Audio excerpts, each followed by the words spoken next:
बिस्मिल्लाहिर्रहमानिर्रहीम। अस्सलाम वालेकुम। अल्लाह ताला हमारे ऊपर 3 तरीके से अपनी रहमत को नाजिल करता है। एक हमें बेटियां अता करके, मेहमान भेजकर हमारे घरों में, और बारिश बरसाकर। मेहमान अल्लाह ताला की तरफ से बहुत बड़ी रहमत होते हैं, तो कोशिश किया करें जब भी घर पर मेहमान आएँ अच्छे से उनकी ज़ियाफ़त किया करें ताकि वो खुश होकर जाएँ, उनके लिए नहीं अपने लिए, ताकि अल्लाह ताला आपसे और हम सब से राज़ी हो जाएँ। तो जी, आज आपके लिए बहुत ही ज़बरदस्त स्नैक्स की रेसिपी लेकर आई हूँ। अचानक घर पर मेहमान आ जाते हैं तो फटाफट आलू ही घर पर पड़े हुए होते हैं, तो उनसे आज हम बनाएंगे मज़ेदार कच्चे आलू के कबाब। यकीन करिए जायका बेहतरीन मिलेगा आपको। आपने 4 बड़े साइज़ के आलू लेकर छील कर आपने उनको कद्दूकश कर लेना है।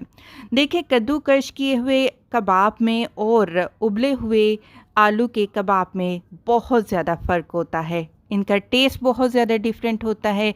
मज़े के दोनों ही होते हैं, लेकिन कुछ नया बनाते हैं। अच्छा जी, आलू को कद्दूकश करके आपने पानी में रख लेना है। दरमियाने साइज़ की प्याज लेनी है। प्याज को भी हम कद्दूकश कर लेंगे। इस तरीके से देखें कितना बारीक बारीक हमारा प्याज कद्दूकश करके हो चुका है।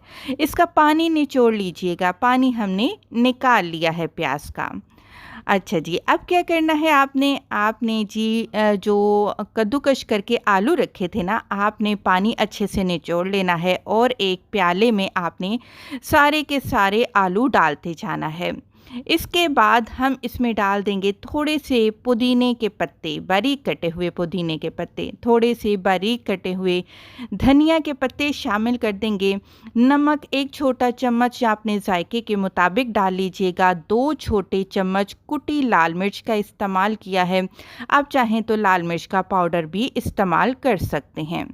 इसके बाद कलर देने के लिए आधा छोटा चम्मच मैं इसमें हल्दी पाउडर का शामिल कर रही हूँ।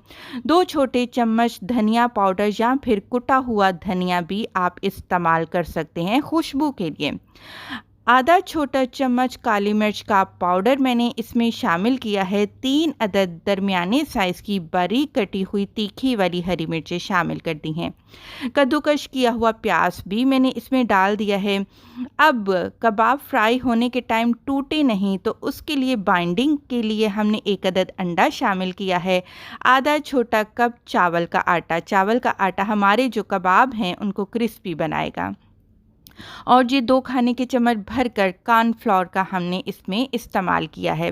कॉर्नफ्लोर और चावल का आटा हमारी आलू की टिक्की को क्रिस्पी भी करेगा और इसकी बाइंडिंग के लिए भी ये हमारी बहुत ज़्यादा मदद करेगा। फिर भी अगर आपको लगता है कि चावल का आटा या कॉर्नफ्लोर कम है और आप मज़ीद नहीं डालना चाहते, तो आप थोड़ा सा बेसन भी ऐड कर सकते हैं ताकि जो आलू की टिक्की है, आलू के कबाब हैं, उनकी परफेक्ट शेप बन सके। ज़्यादा तो इसकी शेप नहीं बनेगी। आपने सिर्फ हाथ पर इसको हल्का सा चिपटा करना है और कबाब की शक्ल दे देनी है। गरम तेल में, लेकिन दरमियानी आंच पर आपने कबाब को, कच्चे आलू के कबाब को फ्राई करना है। दरमियानी आंच पर करिएगा फ्राई ताकि आलू अंदर से अच्छे से पक जाएं। बस साइडों को चेंज करते जाना है और तकरीबन 3 से 4 मिनट लगेंगे दरमियानी आंच पर। तो आलू के ये कच्चे कबाब बनकर परफेक्ट तरीके से तैयार हो जाएंगे। रेसिपी कैसी लगी ज़रूर